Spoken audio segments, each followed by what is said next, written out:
It's time for Reason. Don't do drugs or don't smoke because it's really, really bad for you, but we're going to raise taxes on cigarettes in the state, so that way when you go to school this year, you're going to get brand new books because we are going to use the tax money on cigarette sales. Now, I'm not against smoking. I don't care, but the hypocrisy in the government drives me nuts. They're giving us mixed signals. This is the Voice of Reason with Andy Hoosier. Then I'll get on my knees and pray. We don't get fooled again. Don't get fooled again. Oh, yeah, welcome into the Voice of Reason. Can you believe it's a Friday? You finally made it through the week. You've finally been able to enjoy and indulge a little bit. Let's carpe diem. Let's make it a good one. Today's we can work hard during the week to party hard during the weekend. And I say that term very vaguely, to do whatever you want to do, even if that includes just sleeping all weekend, which is a lot of times my choice of preference, because I'm too old to go out and do any shenanigans. I have a 3-year-old, and I don't want to go do a bunch of shenanigans. I like my rest and my sleep when I get an opportunity to do so. But you know what? That's what we're all about. We get to indulge during the week and work hard so that way we can indulge during the weekend and actually enjoy it. It's a Friday on The Voice of Reason. Whatever's on your mind, whatever's bothering you, troubling you, don't you worry. I am your political therapist. Let's work through it together on a free-for-all Friday. What do you say? Let's make it happen. Come on. All right.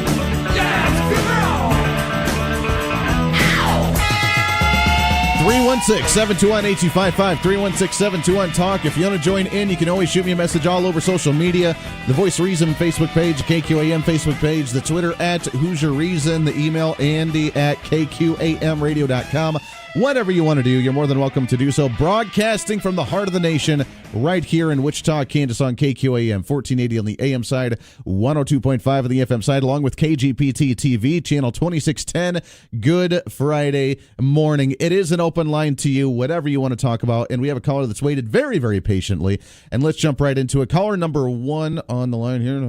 There we go. Good morning. What's your name? This is Jim. Hey, good morning, Jim. How are you, sir? Well, I'm angry and also optimistic. I'm angry that all these people who are, you see in the media, and they're all angry at the NRA and everything and blaming them for this. Sure. And they don't feel any personal responsibility for the people they put in places unarmed and call them security guards. Just think that football coach down there, who was also a security guard. Sure. He died protecting people, but he died unarmed. And if he just even had a little .38 revolver, a lot of other people might still be alive. It's very true. But, I do know why all this happened. Why is that? Brownback's tax cuts. Well, then there's that. It was the failed Kansas experiment here that allowed concealed carry on campus, that allowed businesses to have their own money, and yes, that probably led to the devastation of someone wanting to cause a mass shooting in Florida. Eventually, that will come out, or it'll be Donald Trump's tax cuts at the federal level that allowed him to be able to purchase the firearm because he had more money in his paycheck from working. This whole thing. It'd be like having the Army go to war, but you don't want to have any violence, so you send them into battle without any weapons. Sure. That's what we're doing to our school teachers. Well, that's what we're doing to our military in the first place. I mean, look at how hard they have to fight just to be able to get the resources they need for the backpacks and for the equipment for the soldiers to be marching along in the fields. Yeah, I mean, if you look at the history of World War II. The first few years, we were trying to use the World War I surplus, and our torpedoes didn't work. They just were old. Sure. And today, Donald Trump is getting slammed by people because he wants to, rebuild and modernize our nuclear weapons system. Well, they have to work. Sure. It would be wonderful if guns had never ever been invented. But just think, every girl would be afraid of every man that looked like Arnold Schwarzenegger. Mm-hmm. guns are an equalizer. They make the weak, the defenseless, the vulnerable. Well, not even just the weak, but it is, and I've mentioned this before, and I've mentioned it when I guest hosted for Armed American Radio as well, that in the animal kingdom, every species has a defense mechanism to defend themselves from predators. Yeah. And human beings, we don't have thick skins to where we can take a bite out of us. We don't have a shell or spikes coming off us to be able to protect us from a predator. We have our brains, and the brain of a human being created a way for us to protect ourselves from animals, from other human beings, and from different threats and predators that want to cause us harm. And that protection, that weapon, is a firearm, because we know that we can shoot them from a distance and not have to get up and close and personal with them. The other night I was watching television, and they had a show on. I think it was on the Animal Channel, but it might have been on PBS. But they had gone out with this herd of sheep up in the mountains, and they had put night vision cameras mounted on the sheepdogs. Sure. And so that the people could see what the dogs were seeing. Sure. And watch the dogs. And they also had night vision cameras looking at the whole herd. And it was interesting when a wolf would come down to come after the herd of sheep, and the dogs would become alert, and the dogs would bark, and just the barking made the wolf go away. Absolutely. And when they had a whole pack of wolves come down, the dogs packed up together and as a group went out to the edge to defend the flock, and even the pack of wolves left. You know, it's funny how nature creates its own little mechanisms in order to allow the predators to either get what they need or for the victim to be able to defend themselves in those ways. In the same way, our gun-free school zones attract the wolves. They attract this, killer who, logically, from what we've heard, I think he was in a fight with the boyfriend of his ex-girlfriend. I think because he was expelled, he was no longer allowed to go near, these things. He went after his ex-girlfriend. He went after the boyfriend. That's why he went there. Well, he wasn't necessarily angry with lots of things, but he's mentally disturbed. He's unable to think straight. He's a Democrat. Well, that's very true. Jim, I love it. I appreciate it, my friend. Happy Friday to you. You make a good point, especially with the distraughtness and the victimhood of the way he felt. And if that is the case, we're still getting more information about his mentality, his thought process at the time. And if that is the case, so that he was distraught because he broke up with his girlfriend, then that really validates the point that we consume too much into the drama of today. That we care too much about what the Kardashians are doing. We care too much about the emotional touchy-feely when it comes to the high school drama, and that people want to lash out because of that, because they can't have their foot grounded in reality. It's devastating. I know it's the time where the body's changing, the hormones are going nuts, and things are happening. It's a very emotional time, and the drama is a wonderful thing. But we always got to remember that, guess what? In high school is not going to last forever. And if that was the motive, then that's a ridiculous motive for him to be able to have, because that, again, goes into the mental instability of many young individuals playing the victimhood. If you remember the story that was happening just a few months ago about the gal that encouraged her boyfriend to commit suicide so that way she could be the victim of having a devastating loss of her boyfriend, she encouraged it to happen, and now she's on trial for murder because she texted him and told him to kill himself because he needed to release himself of the pain so that way she could play the victim. That's the type of drama and attention and the self-centeredness and the victimhood that the young generation likes to play today. And that's what we need to start fighting, and we need to start making them realize that, guess what, drama is not the end-all be-all, and that we need to start getting away from that. I'm not a drama kind of guy.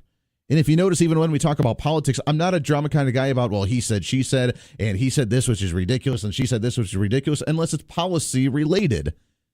But I'm sick and tired of hearing about Donald Trump's a racist, and it's just by default. Oh, let's create drama about that. Oh, look at it. Did you see that he hates all brown people? Did you see that Donald Trump did it? Did you see? I don't care. Let's talk about the issues. Let's talk about the policies. I'm not a drama kind of guy. 316-721-8255. Let's go back to the phone, shall we? Good morning. What's your name? My name is Eddie. Eddie, good morning, sir. How are you? Fine. I have a question for you. I've been studying this one case. Are you familiar with the Platte Canyon High School hostage crisis? Yeah, that was the school that I went to. Yes. That was 2006, September 2006. That was right. I have some questions. One of my first questions is that when the police arrived, yes, they allowed this guy to be with those girls for at least 3, almost 4 hours. Yes. Now, was there any blowback from the community that why didn't they go in there earlier? No. He had the story was that he walked in. When he walked in, he had a backpack on. He walked in with a hoodie, which is why no one spotted him and recognized that he was a 40-year-old guy walking into a classroom with a bunch of high schoolers. He had a hoodie on with a backpack, and he had threatened that there was a bomb. And he had numerous weapons, which he only had one handgun, but he threatened that he had numerous handguns and that he also had a bomb. There was a resource officer at the school, and which was outside of the door talking to him within just the first 2 minutes of the lockdown happening. And he said that he didn't want anything. He didn't want to negotiate anything. It would all be done by 4 o'clock. And this happened at 10:20. And I remember that very vividly because the shot happened right at 10:20 and the lockdown happened soon after. So the SWAT team ended up showing up about, I want to say 7 minutes after the incident, and they were outside the door. Now, the way that the school was actually set up, it's really weird to where there's one wall of the classroom is completely glass, and it was kind of like a horseshoe shape to where you can look down into the library. But he had turned off all the lights and everything, and the SWAT team was on the other side trying to scout him to see if they could pick him off or do something from a different room, which they were not able to. But he said that he had the hostages. He had 6 girls in there, which he had sexually assaulted all 6 of them, and said that it would all be done by 4 in the afternoon, 4 o'clock. And every couple hours, he would let one girl out after he was done doing whatever he was doing to them. So since he had made that deadline at 4 o'clock, there was nothing the SWAT team could do. Right at 4, the SWAT team blew the hole in the wall and charged in. There was one gal left, and she's the one that ended up dying. Right. But no, there was no... right? Right, exactly. Well, he had turned the gun on her and shot her as she was running to the SWAT team who was trying to get her to safety, and then they don't know whether it was his gun or the SWAT team's bullets that ended up killing him first, but he ended up dying in the shootout between them after he had shot her as she took off running to the SWAT team when they came in. So, but no, there was no blowback from them trying to do anything because they had the dogs sweeping the entire school for bombs. He had threatened that he had numerous guns and that he would kill them if they tried to come in any earlier. So they tried to negotiate, but they did not do anything until 4 o'clock. I see. With the Wichita Police Department, I was involved in one incident where we had a man, not a man. Okay. A woman came in with a gun to our place of employment looking for her son. And there were 3 managers on duty, and I was one of the managers. And the police came about 1 minute after we called, and they went right past our building. And I looked out the front door, and he went past. But do you realize that after she talked to her son, she had a handgun, 38 caliber, and the reason she put him up against the wall and put the gun in his belly was because he didn't come home the night before. Wow. And after she left, actually I went outside and the policeman was hiding behind a sign, and I motioned for him to come in, and he ducked behind the sign. But anyway, about 10 minutes after it was all over with, 4 police cars come racing into our place of business, our parking lot. I went out there and I cussed the blue streak. I called him every name in the book because I said, you saw me motion for you to come in and you hid behind that damn sign. And he said, and his exact words were, we're not allowed to come in. At least we have backup, and we didn't have backup. Sure. And I thought to myself, wow, thank you. We handled it ourselves. But, sure. Well, and I get the protocol sometimes, but I mean, every situation's different. I know that they kind of make their judgment on the fly, and with the situation, even with our school shooting, I mean, our resource officer, who is also, by the way, our football coach and one of the football coaches that I had, I mean, he couldn't do anything. But even when the SWAT team arrived, with all the threats that he was making, and with them not being able to gauge where everybody was in the classroom because the lights were turned off and they couldn't see where he was compared to where the student. They didn't want to blow the hole in the wall and charge in and end up harming somebody if they were in the line of sight or whatever the case was. So there was no pushback, but yeah, they were not able to make a decision to move in any earlier in that situation. I don't know. I guess because of the way I am, if there's a situation, I'm going to go like gangbusters in there and solve it. I'm not going to. You know, I'm kind of right there with you. I'm all for the Rambo style. Let's just go in guns blazing and see what happens. It's not only the Rambo style; it's what you're supposed to do. If you're a man, that's what you're supposed to do. I tell you what, if you really want to open up a can of worms, okay, find out how many ambulance calls are made in a day, and how many of those ambulances are ordered to stand off until a police officer arrives to check out the house first. And I bet it's close to 60%. And Very people don't realize that. Wow, I was not aware of that either. I appreciate that. Eddie, I appreciate it, my friend. Happy Friday to you. Great conversation. It's interesting that that you bring that up. I mean, the protocol, I mean, I know now, look, I'm not judging in any way, shape, or form on law enforcement and the protocol that they have, because they have protocol for a reason. I say that I like to go in guns blazing like Rambo style if a situation like that arises, or if, I mean, whether it's even metaphorically speaking. If I'm going into a big project in a career or in work, I'm going to jump into it head first, guns blazing. I'm going to do whatever I can to get it done, because that's just the way I am. I'm that kind of guy. I understand there's protocols in place, and law enforcement, if you are law enforcement or ex-law enforcement, I'd love to hear from you on that with the protocols that you are trained on, because it's interesting to see with those types of scenarios what you are and are not allowed to do. In the situation of my school shooting, and it's interesting you brought that up, Eddie, with the with my school shooting that happened in Bailey, Colorado, at Platte Canyon. That was it. I mean, the SWAT team was there. There were numerous ones. They even brought the little tank thing, I think, out there. I didn't realize that our county had that much of the artillery, but nonetheless, it was there, and they just couldn't do anything because they didn't know where the students were. They didn't know if they were in the line of fire. If they blew the hole in the wall, would that damage or harm somebody? And the guy didn't want to negotiate. So. Interesting conversation. 316-721-8255, 316-721-TALK if you want to jump in. Lots of some good news that did come out of this, and we'll talk about that when we come back as well, and whatever else that you want to talk about. This is The Voice of Reason here on a Friday. Stay tuned. This is The Voice of Reason with Andy Hoosier on the Big Talker KQAM.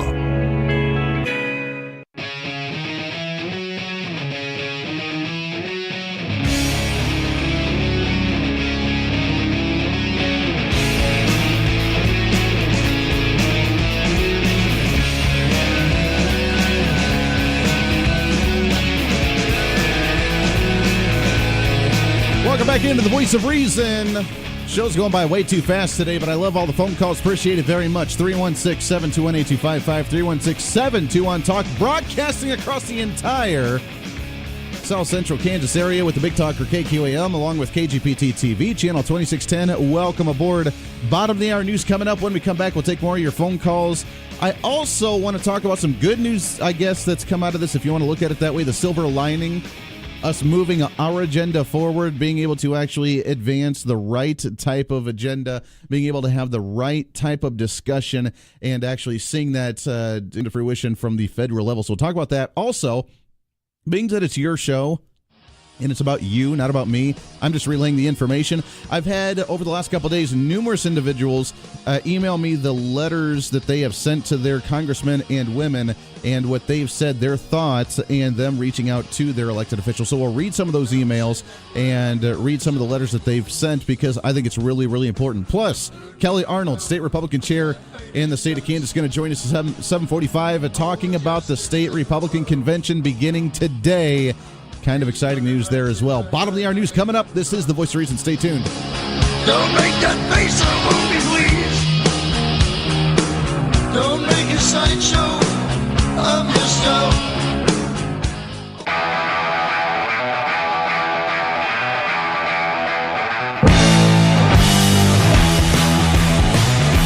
Political talk trendy. Oh my God, yes, more. This is the Voice of Reason with Andy Hoosier.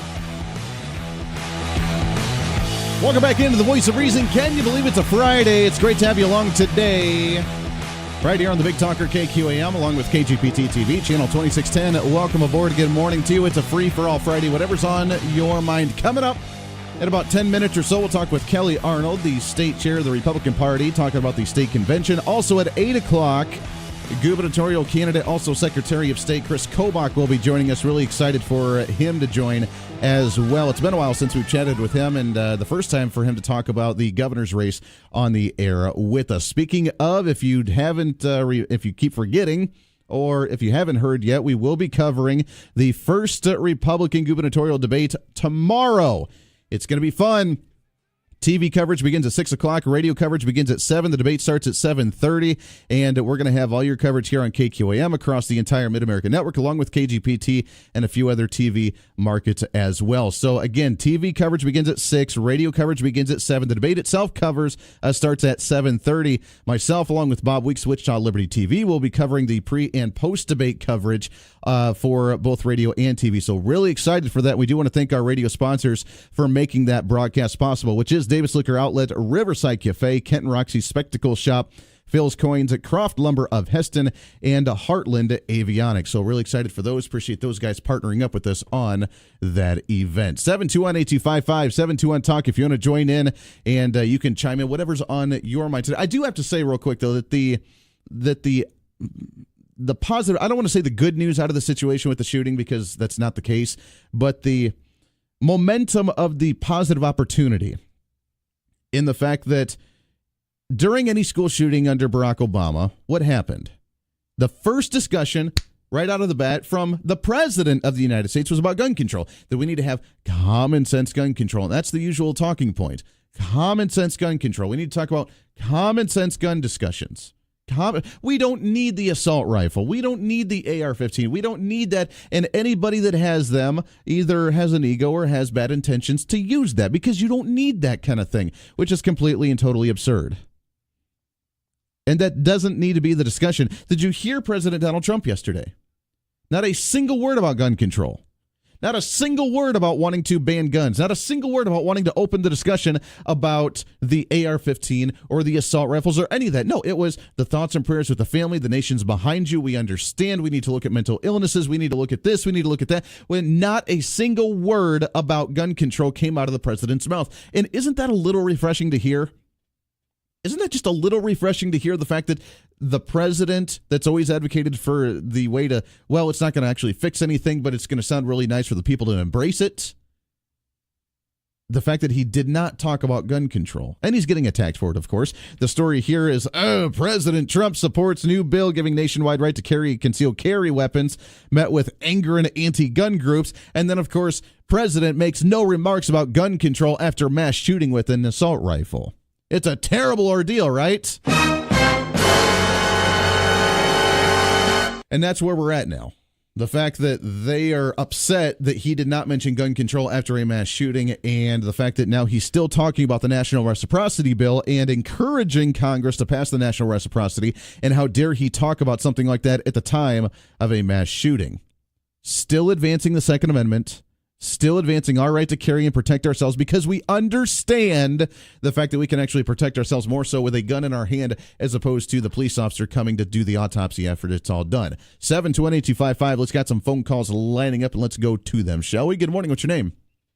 This is Gary. Gary, good morning, sir. How are you? I'm doing fine, Andy. It's a sad thing that happened, especially on Valentine's Day. Absolutely. I was listening to the guy before you, Evan Hanings, I believe. Yes, okay, with First Light. Yes, and he was, just before this comment, he was talking about God, and then and we need to pray, but then he made this comment that just kind of floored me. He says, well, where was God in all this? And he said it rather angrily. And, my point, I'll try to make a point real quick here. Do you know of the group Mercy Me? I am not familiar with them, no. Okay, Mercy Me, I believe, and I know the band named Mercy Me. I can only imagine is this song. Anyway, the writer of the song had a very busy father, and he was talking on the radio. This was on 950 radio, and he was talking about how cruel his father was, and the abuse that he received from his father, and he hated his father. And then his father, I don't know how, became a Christian. Mm-hmm. And he said after he became a Christian that he wanted to be like his father. And my point is that, yeah, there's basically good people and there's basically bad people, but Christ, God can turn those bad people into good people. But if they never hear of the gospel and never hear of the law and our need for the gospel, everyone needs to. I'm sorry, I'm rambling. No, I mean, I get your point. I mean, it's Evan Haining. I don't know whether that was his intent or not, but I mean, the fact that we have free will as human beings means that this is why bad things happen, and the fact that we've turned away from many religious aspects in society as a whole, which has allowed the opportunity for bad things to happen like this. When we shun away ourselves from God and whatever religion that you may believe in, whether it's the Christianity, the Buddhist, the Hindu, the whatever, if you turn yourself away from God, then obviously you're not going to be protected by the love and the power and so on and so forth. If you want to go down that religious argument, so it's a very valid point, because when we look at the societal issues today, as we kind of talked about yesterday, when we look at the reason why people don't value life anymore, whether you want to go to the abortion debate or you want to go towards the video game debate for young children, seeing people getting slaughtered, or we see social media and the seclusion of individuals and not really valuing the person but the people behind the computer and being able to make regardless of how you look at it, at the base root of all of that, you can see that it actually relates back to the religious argument of loving one another and actually just having the basic golden rule, which is the foundation of our laws here in the first place. Treat somebody else the way you want to be treated yourself. Exactly, and the Ten Commandments is basically the foundation of our spiritual heritage. Sure. And, thou shalt not kill, and, if you've never hear of those Ten Commandments, then you don't know what's right from wrong. Exactly. No, I get it, my friend. Gary, I appreciate it very much. Absolutely right. I mean, look, we've mentioned this before, but you're absolutely right. The golden rule itself of treat someone else the way you want to be treated, and the 10 Commandments, the not murdering, the don't commit adultery, the don't do this, don't do that. I mean, those are the basic rules that we have in society. It's funny how those relinquish and they actually work together and they actually link together, don't they?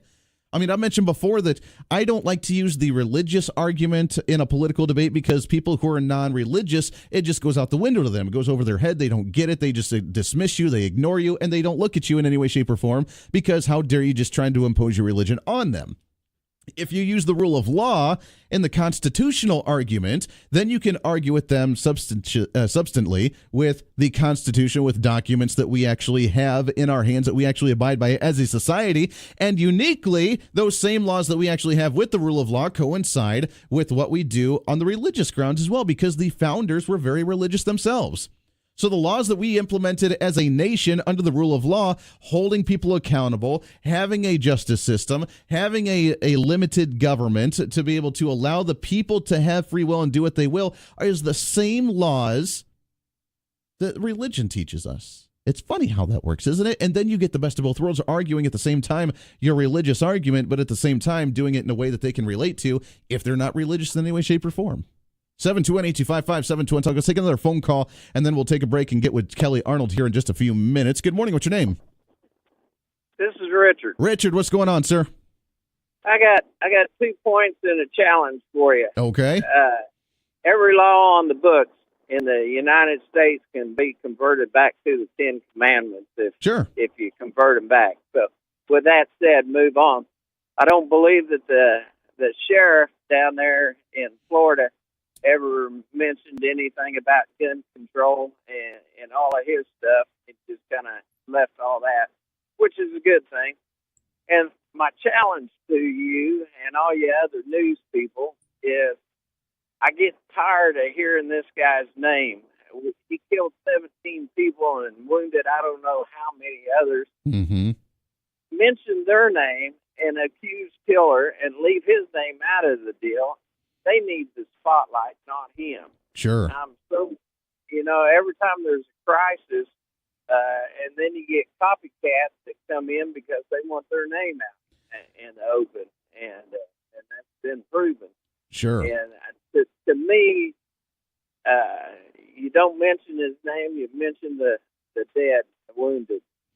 I agree. I completely agree. Richard, I appreciate that. That's a really good point. Try to actually allow to mention the names of the victims and the heroes of this. And as we mentioned, the football coach, or we mentioned the ROTC students, or the other ones that tried to actually stop this or do what they could in their community, in their school at the time, as opposed to the actual killer's name. Because you're right, I don't want to give him the credit. A lot of these individuals do it for the media and the publicity and the fame, the 12 minutes of fame that they get in the spotlight because of doing an act like this. I don't want to give that to them.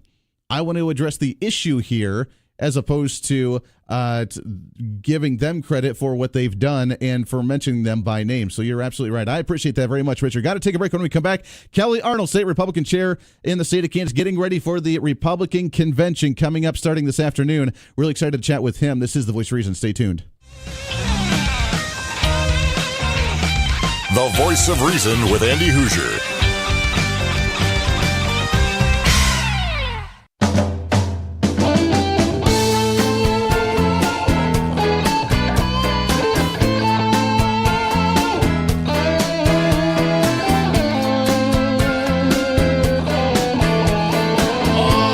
Welcome back into the Voice of Reason, wrapping up hour number 2. It goes by way too fast. Coming up in just a few minutes after the top of the hour, Secretary of State Kris Kobach going to be joining us, talking about the Secretary of State stuff, along with the run for the governorship. We'll get his take on that. Also, he will be at the debate tomorrow night, and we'll chat with him there as well. Also, on the phone with us right now, I'm really excited to have on. He's the state Republican chair for the state of Kansas. Also, candidate for Secretary of State, Mr. Kelly Arnold on the line with us here. Kelly, good morning, sir. How are you? Hey, good morning, Andy. Great to be here with you this morning. Oh, I love having you on the show, my friend. I appreciate it very much. I am so excited about the state Republican conventions kicking off this afternoon, today, and tomorrow.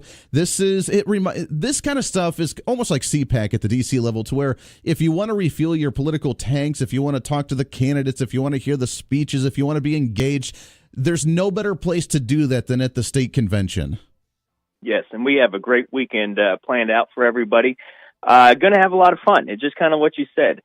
This is the time of the year where basically a whole bunch of like-minded Republicans all get together and are able to network, socialize, and one of the big things is you can actually walk up and talk to and meet all of our statewide electeds, our federal electeds, our candidates running for office.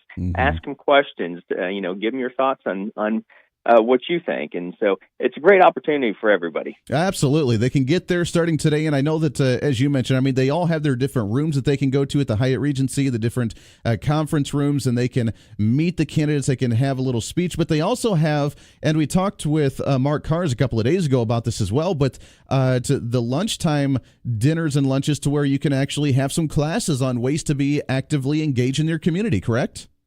Yeah, so we always want to be able to train and educate people, as far as, whether it's what the Republican Party is, what it stands for, or how to get engaged, how to help candidates run for office, how to run for office yourself. And so we have training starting this afternoon for a lot of people. We got several hundred already signed up for that.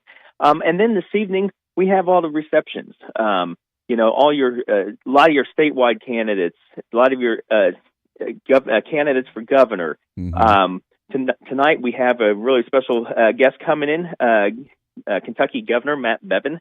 Nice. Really great governor. He's been doing a lot of reform, tax cuts, other stuff in the state of Kentucky. Very cool. And then tomorrow we kick it off, Kansas for Life Prayer Breakfast, and go right into morning receptions, followed by a exciting lunch with a Fox contributor, Todd Starnes. And then in the afternoon, we will have our business meeting for the Kansas Republican Party. And as soon as that's over with, we have Candidate Fest. Sure. This year, we have so many candidates running for office. That's a great thing about the Republican Party. is we produce great candidates, and a lot of them. So we have so many candidates, we don't even have enough room. So we're having what we call Candidate Fest. We're putting a majority of all the candidates in one big room, and so you can just go from booth to booth and meet them and talk with them, talk to them about their campaigns, the issues. And then when that's over with, we're going to have our first governor's debate of the 2018 cycle. Mm-hmm. And that's going to be so much more. We're going to cover it here on KQAM along with the Mid-American Network, along with KGPT TV and a few other TV cable networks throughout the state. It's going to be really exciting. I know that I believe that's even sold out, isn't it, for the debate so far? We have had to rearrange the room multiple times to try to add more seats into this thing. That's awesome. We have over 800 tickets sold for this thing. That's fantastic. That's going to be a really big event. But before even that, like you mentioned, just to go around to meet the candidates, to talk to them, just to feel the energy. I guarantee you the Democrats do not have this kind of momentum going into the state of Kansas, do they? No. We have really been gaining ground lately. Everybody's been excited about a lot of the successes we've had in Washington, D.C., the continued success we've had in Topeka. And so people are getting energized. They're really looking forward to the 2018 election cycle, and so we have a lot of energy in this room. Absolutely. How can people get involved? How can they go to the website? How can they get the tickets for this, and what can they do to be able to show up and see this convention? Yeah, so we have had online ticket sales. Those actually closed today, but we will be able to get walk-up registrations, and we are at the downtown Hyatt, and we have a registration desk, and we should be able to get everybody registered who comes down. Man, it's going to be a great time. Kelly Arnold, State Republican Chair, getting all set for the Republican Convention. I do have to ask, I know you've been traveling back and forth in Washington, D.C.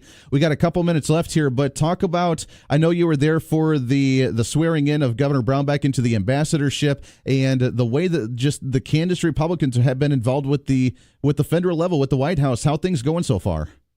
It's been a very exciting time, having a Republican administration, and the opportunity to have Kansas play a role in that. And, we have several Kansans that have been appointed to positions by the president. And at the party level, it's really great to be able to communicate directly from Kansas to the White House and to others about what's going on in Kansas, the interests we have going on here. And we did have an opportunity when I was out there a couple of weeks ago to go join Governor Brown back in his swearing in for becoming ambassador, where he is hitting the ground running. Excited to see him out there representing us that way. Absolutely. I know, and we've talked a little bit about this before, but with how many people have gone up to the federal level, when they move up, we need to fill those seats locally with these elected officials, whether it's the city council or the county commission or even the state legislature or any positions in between. And Kansas has been such a proactive state that not only have we been able to provide excellent individuals to represent at the federal level, but we've been able to really tap into the young, fresh crowd, the new faces, the new ideas within our own state to come up and represent and fill those seats. Yes.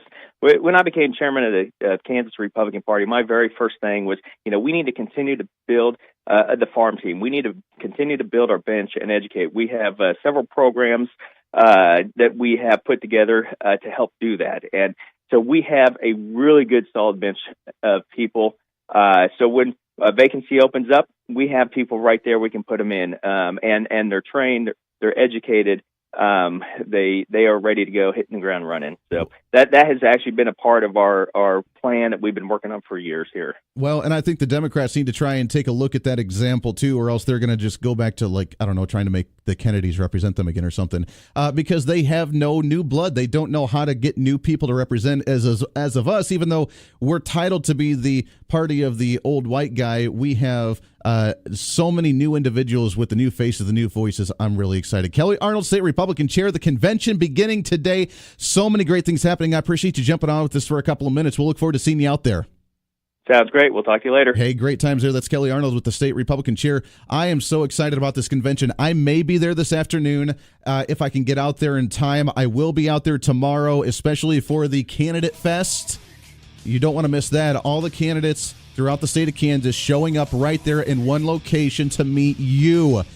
Talk to them, understand their platforms, understand their campaigns, understand what they're doing. It's going to be a heck of a time. Hour number 3 coming up when we come back. Kris Kobach, Secretary of State, going to join us as well, talking about the convention, his run for governor, and more. This is The Voice of Reason. Stay tuned.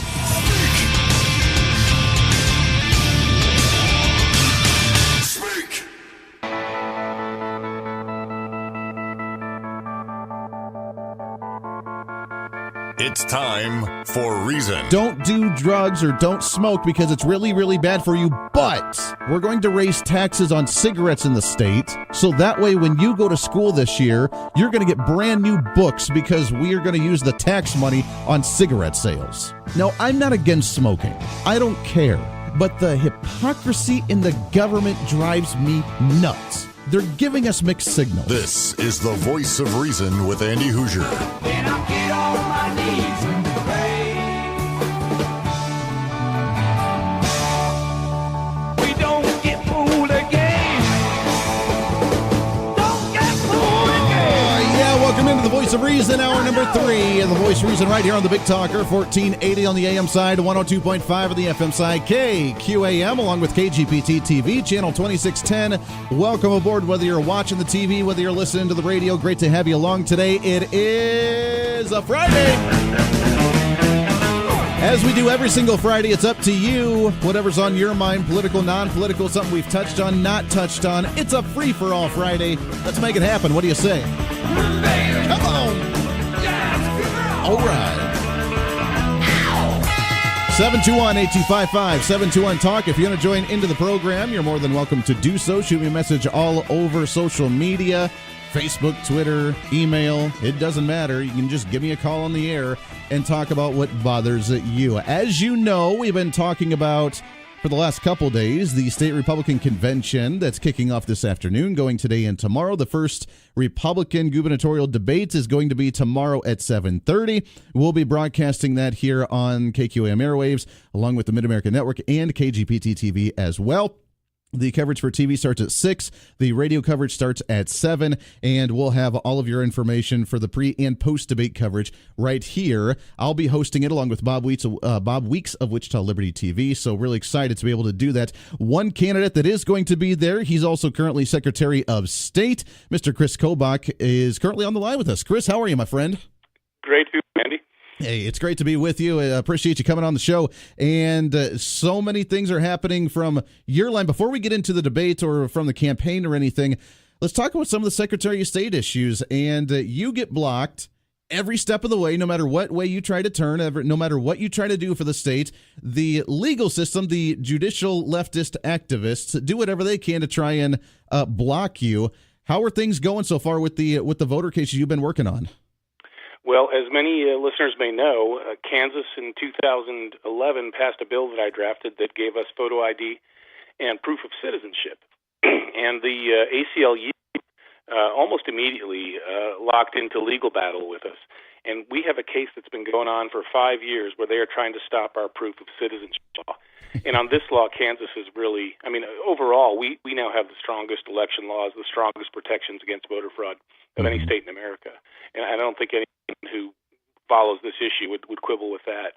But the ACLU wants to take us down a bit, and they want to, in particular, knock out our proof of citizenship law, because the ACLU is dead set against elections across America having proof of citizenship. For whatever reason, they seem to think that it's okay for aliens to become registered and vote, as there have been many, many aliens registered and voting in Sedgwick County. Indeed, Sedgwick County is where we have found many of our cases. It's hard to find aliens on your voter rolls. Usually you have to have some kind of external evidence. Anyway, the court case begins on March 6th in Kansas City, Kansas, in federal district court there. And it's unfortunate because the ACLU is going to trot out liberal professors to try to tell us that Kansans can't find their birth certificates, which is not true, and are unable to prove that they are citizens, which is not true. And they're going to try to claim that thousands of can't register to vote. But Andy, we did a survey as part of our preparation for this case, and we I think it was 500 or 600 people we surveyed. And for the ones who weren't registered yet, we said we had an open-ended question: why haven't you registered? Sure. Not a single one of them, not one, said it's because of the proof of citizens requirement. So of course not. Well, I find ironic that they try and say that the conservative movement like us, that we're racist for wanting to have a citizenship requirement and that we want to have our ID requirement in order to be able to register to vote and actually just go and vote. And they call it. But at the same time, I find it ironic that they anticipate and just suspect that anybody of Hispanic descent is an illegal alien that can't, for whatever reason, get some type of ID once they become a naturalized citizen. So wouldn't that by default make them the racist, thinking that they just don't have the ability to get the documentation they need if they are here legally? The people on the left tend to be the ones who think in terms of racial terms and tend to make racial stereotypes. It's the same way with photo ID. They claim that photo ID disproportionately harms people of color. Mm-hmm. Well, that's a racist argument. That's claiming that your skin color affects your ability to reach in your wallet or remember to bring your driver's license when you vote, or affects your ability to drive down to or walk down to the government office to get a free ID if you don't have a driver's license. Sure. And so it's just, it is a racist way of thinking all too often on the left. Well, and I find it as well, too, that we talked about, as you mentioned, being one of the strictest laws in the country, which is great, and I love that fact. But even during the last election, during 2016, we handed out numerous amount of provisional ballots for individuals who may have been confused between the two laws, between federal and state laws, or may not have been sure what they can vote on, what they can't vote on. And we handed out massive amounts of provisional ballots. And I did a comparison right after the election between Kansas and Missouri. And even though we handed out provisional ballots and only a few of them came back that they weren't allowed to, but the majority of them were able to be allowed to go through. Missouri, on the other hand, handed out very few provisional ballots, and they turned away tons of them. We actually allowed people to still have the opportunity to try and vote, which is, goes against, again, the narrative of the left-wing media, saying that we don't want anybody to go to the voting booth. I've put it this way. As Secretary of State, as we lock down our system against fraud, is we're going to make it easy to vote but hard to cheat. And you've just described one of the many ways in which we make it easy to vote in Kansas, and that is provisional ballots. Some states will only give you a provisional ballot under some circumstances. In Kansas, if you come to the polling place and you think you are entitled to vote, some question in your mind or some question in the poll worker's mind, you will get to vote that provisional ballot, and then it'll get sorted out in the following week whether or not you actually are entitled to vote. So you will always have that safety net in Kansas. We do so many things to make it easy. If you're registering to vote and you want to prove your citizenship, you don't have to bring your birth certificate with you. You can fill out the form wherever you are, and then on your couch at home, take a picture of your birth certificate with your smartphone and text counties or email it in all counties. Sure. So it's ridiculous to claim that it's hard to vote in Kansas if you are a legitimate citizen. Exactly. Well, you've started something which we appreciate very much, because it sounds like we've talked to the candidates for Secretary of State going into this election this fall, and all of them have mentioned that on the campaign trail that they've heard from individuals concerned that voter ID laws that you've created will go away if someone else goes in there. So people are passionate about it, they're concerned about it, and they want these laws that you've created to be able to stay in Kansas to make it difficult for illegals to vote. So we appreciate that very much. Well, I appreciate you saying that, and I'm glad Kansans like our laws. That's one thing we've seen too, is people like our proof of citizenship and our photo ID laws. And I'm hopeful. I'm pretty sure that the Republican candidates are all committed to keeping the fight going and keeping up our struggle against the ACLU so that they cannot take away our laws. But it's amazing. We are 7 years after I took office, and the litigation is still continuing. The ACLU sees what Kansas has done as a threat. Absolutely. Let's talk about the shift of gear here. Let's talk about the campaign for governorship. You've been hard on the trail and have gained a lot of support. How's the campaign going from your perspective? It's going really well. One of the things that happened over the first of the year was that everybody had to kind of show their cards on the fundraising front and show how much money they've raised. And one thing I was really pleased about in our campaign is we had the largest number of contributors, period. In other words, the greatest number of people. A couple of the other campaigns had slightly higher numbers, but one in particular had a ton of money coming from out-of-state PACs and out-of-state companies, whereas in our case we had over 750 individual people, and just a ton of them contributions under $50. So the grassroots movement is reflected in our fundraising. And the other thing that's interesting is, I thought if you'd asked me a year ago, Kris what would it be like in the Republican campaign? I would have thought that all of the Republican candidates would be taking a pretty conservative tack and would be, all saying essentially the same thing. But what's really strange is I find myself virtually alone saying we've got to cut taxes in Kansas. I mean, we had this ridiculous tax hike of $1.2 billion in 2017 on our income taxes. Largest tax hike in Kansas history. Retroactive, as people who get a paycheck know, on July 1st of last year, the paycheck went drastically downward as the state of Kansas started retroactively clawing back your income back to January 1st. Mm-hmm. And on top of that, we had it's insult to injury because in 2015 we had a massive sales tax increase, also the largest in history, which takes us to the 8th highest sales taxes in America. So we have gone from being a relative tax state to the high tax state in the 5-state area. Well, and it is concerning. And from what the legislature looks like this year, I mean, we're talking about an additional anywhere from $600 million to $1.5 billion in school funding. We're talking about a Medicaid expansion that could cost us potentially $2 billion there. We're talking about a judicial system that wants another $20+ million. We're talking about the corrections facilities. I mean, it goes on and on and on and on. And if they don't spend a single penny more this year, come the 2-year budget cycle next year, we're still going to be looking at close to a $500 million shortfall. Where are we going to get all this money? That's a great question. And the way I put it is this way. Look, we don't have a revenue problem. We have a spending problem in Kansas. And government has grown and grown and grown over the last 5 years actually, even though we've had a Republican governor. And part of the problem is we don't have a solid commitment in leadership right now to stop spending and actually cut spending. When I came into office as Secretary of State, me, I'm a conservative. I said, I've read all my life that it's impossible to shrink government. I'm just going to try and experiment with my own agency. Let's see if we can spend less next year than we spent this year. So we came in, the budget was $7 million a year. And in the next year, I said, all my deputies, we're going to see if we can spend less. I don't know how much less, but just spend less. Well, we came in several $100,000 less. And I said, okay, let's do it again. And let's do it. So every single year we cut our spending. So now we're down from $7 million to $4.6 million. That's a 34% decrease, cutting every single year. And I'm going to take the same approach as governor. I'm going to tell each agency head, all right, you're going to spend less next year than you spent this year. Not like liberals define a cut, where they say a cut is if you don't grow as much as we want you to grow. Mm-hmm. No, we're going to actually spend fewer dollars, like a Kansas family would do. If you're, whatever happens, you're getting paid less. You get a lower paying job. What would you do? You'd spend less. But the knuckleheads in Topeka, they just keep spending more and more and more, and they don't really pay attention to where in revenue. So we're going to have a totally different approach, and I'm going to do the same thing statewide that I did with my agency if I'm elected. Sure. Here's the big question. How do we get the legislature to get on that same idea? They've tried it a few times. The Truth Caucus has advocated for something like that. Last year, Senator Ty Masterson came out with a budget that didn't increase taxes in any way, shape, or form, and they didn't want to look at it. They don't want to put the restrictions onto the judicial branch and the Supreme Court when it comes to the education finance litigation. They are having a hard time with the constitutional amendment this year. How do we get the legislature to get on board with some of these ideas? It's a great question because the governor alone can't do it all.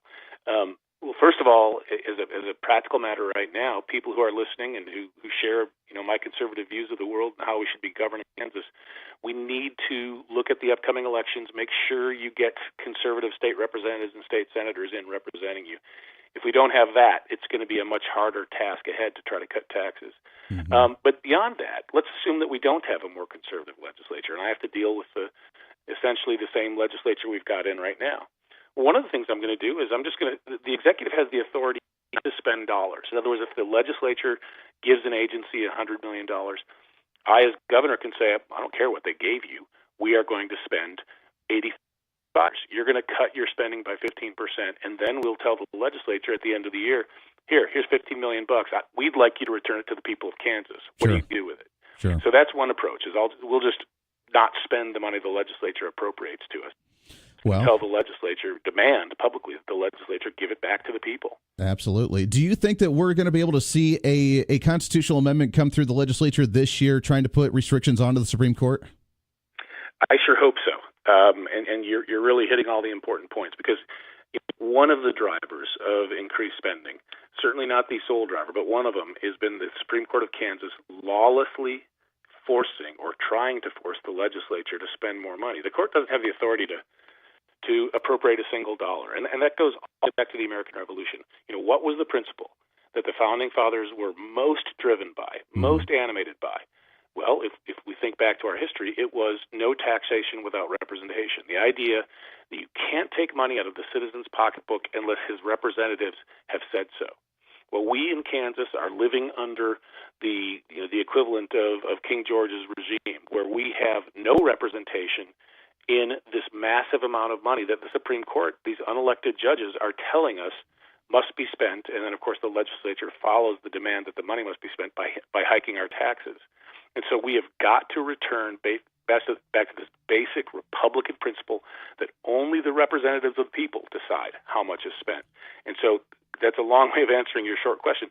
What are we going to do about the Supreme Court? We have got to get a constitutional amendment, putting them back in their lane, because they're acting like the super legislature now, coming up with dollar amounts as to how much should be spent on schools, which, by the way, is way beyond what Supreme Courts are doing in other states.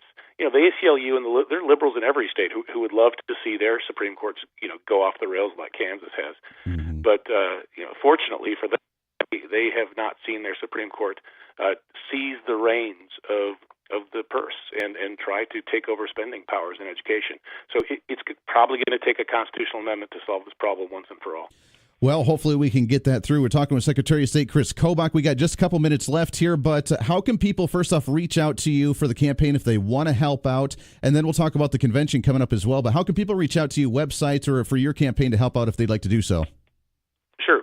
My campaign website is kriskobach.com, and that's spelled KRISKOBACH.com.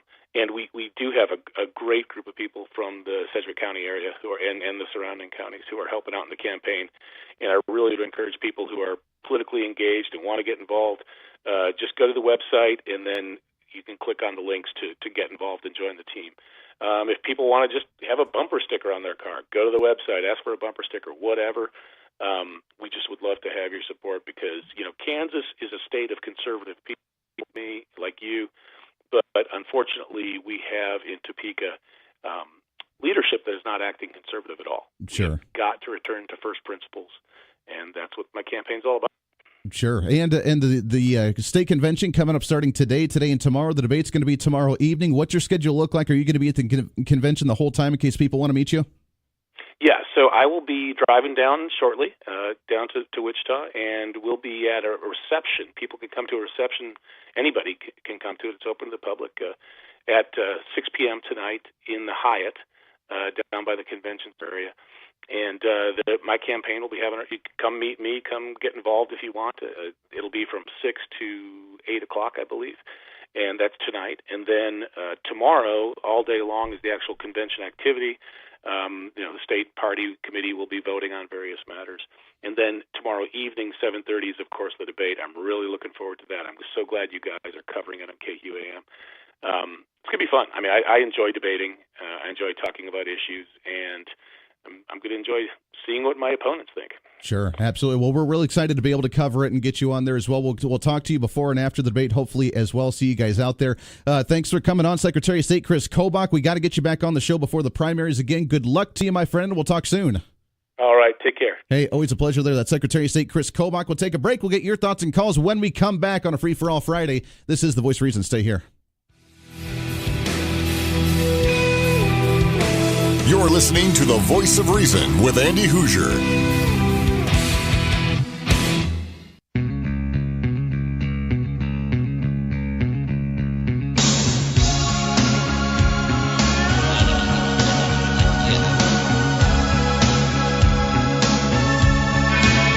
Hey, what's happening? Welcome back into The Voice of Reason. Thanks again to Secretary of State Kris Kobach. We'll get him back on the show again for the debate tomorrow, along with before the primaries. We'll talk to all the candidates again by this fall. We're looking forward to that. No matter what candidate you may be supporting, it's good to get the information out and to understand where each of them are standing on the issues. Bottom of the hour news coming up. We'll open up lines to you, wrapping up the show today. When we come back, a lot of information as it's flowing very, very fastly, both at the statewide level and nationally. And it's hard to keep up, isn't it? Sometimes you just turn it off, walk away because you're overwhelmed. I get it. Let's not do that, though. We'll cover the best that we can here. We will have a little fun as we try and wrap up the day as well, wrap up the week. I know it's been a tough one, especially with what happened a couple days ago and whatever else that you would like to discuss. This is the Voice of Reason right here on KQAM, KGPT TV. Lots to get to as we finish up the last half hour of the show. This is the Voice of Reason. Stay here. On the way, I'm in the dirt. Hear me screaming, see me bleeding. 'Cause the days no more the same. When I am, see me falling. Get down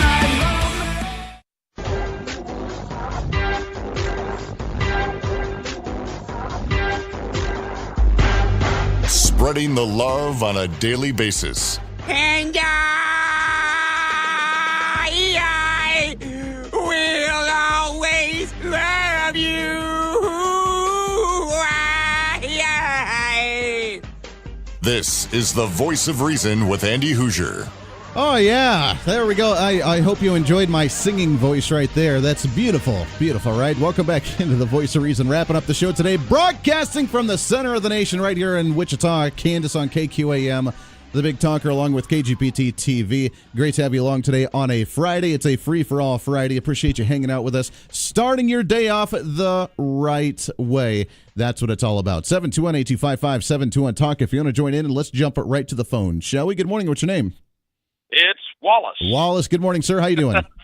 Doing well. So let's start off with a little trivia quiz. I think you might even get this one right.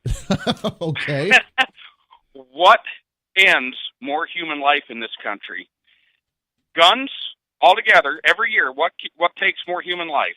Guns or a woman's right to choose a consensual abortion? Now, see, I would have to probably say vaping. Vaping final answer. There you go. Yeah. Well, yeah, that is a real interesting statistic, though. That you look at the amount of carnage and look at the grotesque manner in which an abortion occurs. Saline solution, we burn the baby to death, or we go in there and rip it apart and extract it. But we're the animals because we want to have a right to defend ourselves, and unfortunately, a very small fraction of people abuse that.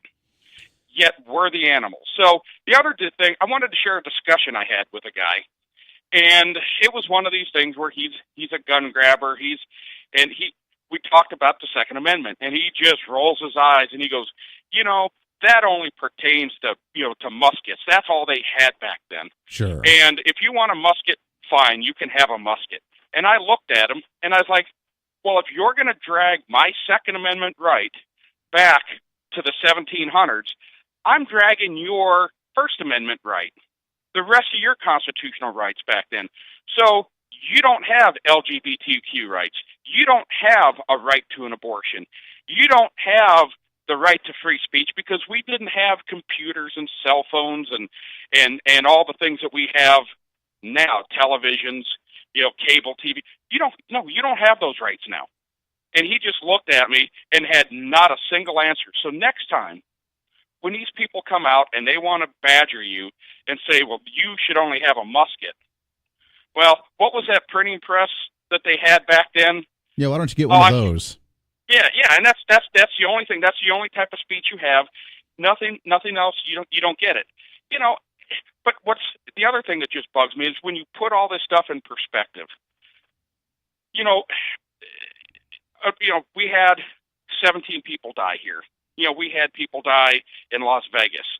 But when you start looking at that, gun deaths by AR-15s or bump fire stocks, look at the same time period. Look at every year. Roughly 6,000 people are beat to death, hands, fists, and feet. Well, we need to ban feet and feet and hands.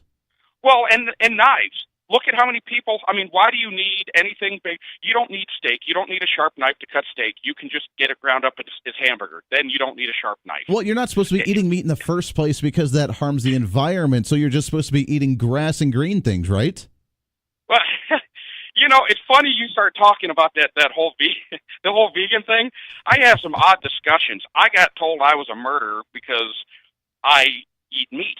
And again, and this was some, 20-something-year-old gal who doesn't know me, just decided to jump into a conversation. And when she was done telling me how meat is murder, I just looked at her. I said, well, ma'am, I said, I'm a little confused. I said, I kill animals for sustenance, for nutrition. I said, because I asked her before all this, was she a Hillary supporter and pro-choice? And she was. And I said, so I'm a monster because I kill animals for nutrition. I said, what does that make you when you kill an unborn child for convenience? Well, and she proceeded to call me an a-hole and walked away. Well, of course. I got to say, though, just from the environmental side, and nothing against the company because I love their product, but Jamba Juice. You ever go to a Jamba Juice? No, I haven't. You have not. It may just be kind of a Colorado thing. I haven't seen one around here in Wichita or in Kansas yet. But Jamba Juice, they make smoothies and fruit smoothies and different shakes and that sort of thing, and they're really, really good. I got to give them props for that. But they do the whole all natural thing, and they literally have it. I'll never forget this. There was one at the grocery store that we would go to in Bailey all the time, in Conifer, and we would go in there and they'd always have the Jamba Juice, but along with the smoothies, they would also have grass, literally grass growing back there, because they could include the different types of grass that had nutritional benefits to them, to include the grass and blend the grass up into your smoothie to make it healthy. Or I swear to you, they would give you a shot of the grass. They would blend it up and they would make it a green liquid form, and they do something, and they put it in a shot glass, and you could shoot grass because it was supposed to be really healthy for you. I swear that they would have this, and I never understood why anybody would. I mean, I got a whole backyard of grass, and apparently I'm sitting on a plot of nice revenue-making grass that I could make, to be able to sell to them, because they literally wanted to mix grass into their smoothies because they thought it had health factors to them. I don't get it. Well, but see, you can't use your grass because you probably fertilize it. So with my dog.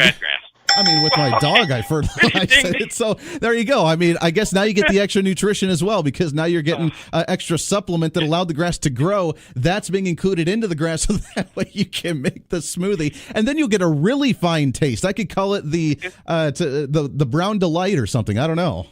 Yeah, well, they can kiss my grass if they think I'm going to eat that. But hey, something else just to let people think about. That shooting in Virginia, the church shooting. Mm-hmm. The government bungled that because the Air Force didn't report this guy's domestic in Texas. assault. Yeah. That was Virginia. The domestic assault the guy had when he left the Air Force. Okay. Yeah. Yeah. So the government blew that. The government here, the school administration knew he was a danger. The local PD knew. The FBI was alerted.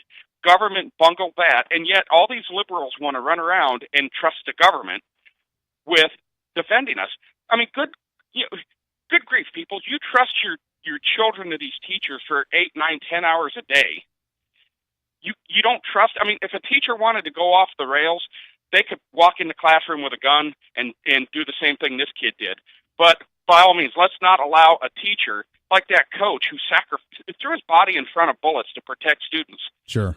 Imagine if that guy had the ability, to have a firearm and actually stop this. Right. Yeah, but you trust your kids with them 8, 10 hours a day, but don't let these teachers, who probably some have guns at home. Exactly. Let's not trust them to defend. Let's not allow them to trust them to actually defend our children. I appreciate it, Wallace, very much. Happy Friday to you. I had to, now that I'm thinking about it, I'm obsessed with it. Doug Downs from the sports station. I got to swing in here for a minute. Good morning, sir. Good morning. We were talking about the environmentalism and how people like to be all natural. And how you just explained me. It's exactly all natural right there. This ugliness is all natural. It's all natural right there. Have you ever had a Jamba Juice? You ever hear the smoothie company Jamba? I don't know if they're in Kansas. Yeah. Okay. I've never had one, but I've heard of them. Okay. They have, and I don't know if you would ever do this or not, they would have grass growing at the Jamba Juice thing, so where they could mix the grass and blend it into your smoothie because apparently it had nutritional value, along with doing a shot of actual just blended up grass. Would that be something you'd try? I didn't realize that my backyard had nutritional and revenue making value to it to sell it to, to be able to sell it to individuals wanting to go all natural. You know, I've ate plenty of dirt in my life, but no, not that. No way. Just wanted to make sure. You got to be careful, too, on some people's yards on that grass. I mean, well, that's what I'm saying. You got pets. I mean, that's the thing. I mean, but that's additional nutrition that allows the grass to grow. So I could sell it with the dog stuff on there as well and call it the Brown Delight.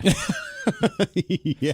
I mean, I think that we have a revenue idea here. There you go. We got a revenue idea. We need to market that. Trademark that. We're going to trademark that one. All right. Doug Downs. I want to do a poll on this because I don't know how many people would openly say, yeah, sure, let me do a shot of grass. Doug, appreciate that very much. 721-8255-721-TALK. I think we've just come up with new revenue. See, we're the entrepreneurs here. We don't need the government to tell us how to actually make our business. By golly, we do it ourselves. We figure out ways to make our business. The government, even though that they have a lot of power, they do whatever they want to because the government can really decide what it wants to do. It regulates lemonade stands for children. It regulates any type of drink that you're allowed to have, any type of beverage you're allowed to have. They regulate everything. The government has a lot of power. What else can the government do? Let's check in and find out, shall we? Hey, everybody, gather around. I'm here to give you anything you like. You want free college, energy, mortgages, whatever you like. You have come to the right place. Why? I'll tell you why. Who can take your money? Who can take your money? With a twinkle in their eye. A twinkle in their eye. Take it all away and give it to some other guy. The government. The government. The government can. The government can. And who can tax the sunrise? Who can tax the sunrise? Who can tax the trees? Who can tax the trees? And let you run a business and collect up all the fees. The government. The government. Oh, the government can. The government can. And the government can, 'cause they mix it up with lies and make it all taste good. Make it all taste good. The government takes everything we make to pay for all of their solutions. Healthcare, climate change, pollution. Throw away the Constitution. And who can give a bailout? Who can give a bailout? Tell us to behave. Tell us to behave. And make the founding fathers roll over in their grave. The government. The government. Oh, the government can. The government can. And the government can, 'cause they mix it up with lies and make it all taste good. Make it all taste good. The government takes everything we make. They're power hungry and malicious. Their economics are fictitious. Soon we'll have to eat our dishes.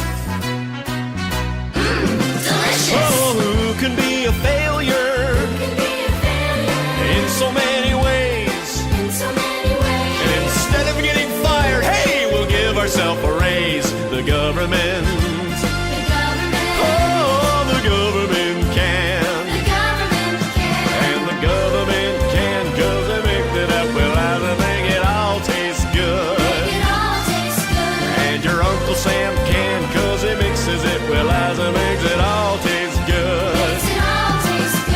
And I feel so good, 'cause the government says I should.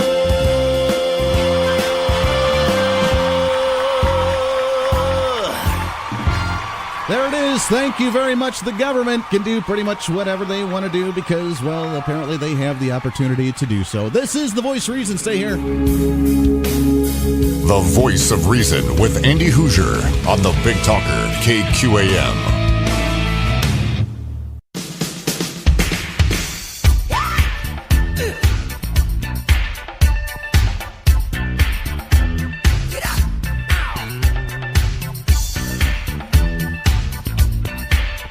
Welcome back into the Voice of Reason.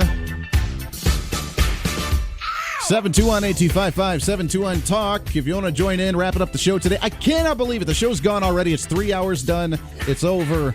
Hopefully that you've been able to wake up, get moving today. Let's carpe diem all over this place. Make it a productive, a successful, a fun one today.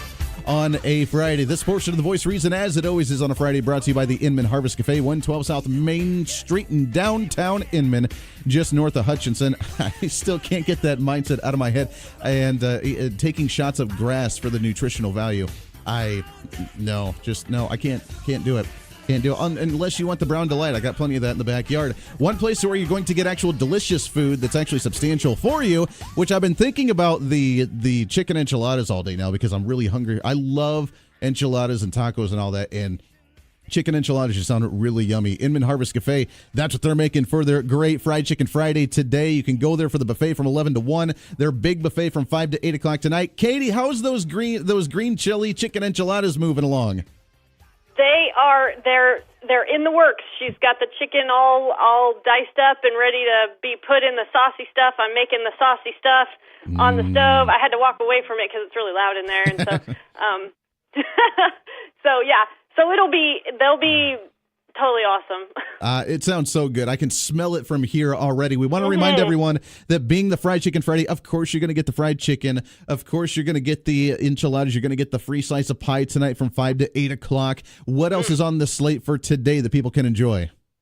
Today we're going to have a garlic and dill baked tilapia. So that's always pretty popular. I have to cook a lot of fish. And then we're going to also have a tuna tetrazzini, so I'm excited about that. We like to give our the people that it's Lenten season right now, and so we like to give the people who observe Lent some options as well. So we're going to have those things, and then of course in the evening our buffet comes with the famous roast beef as well as the fried chicken and all the other things that I mentioned, and the pie.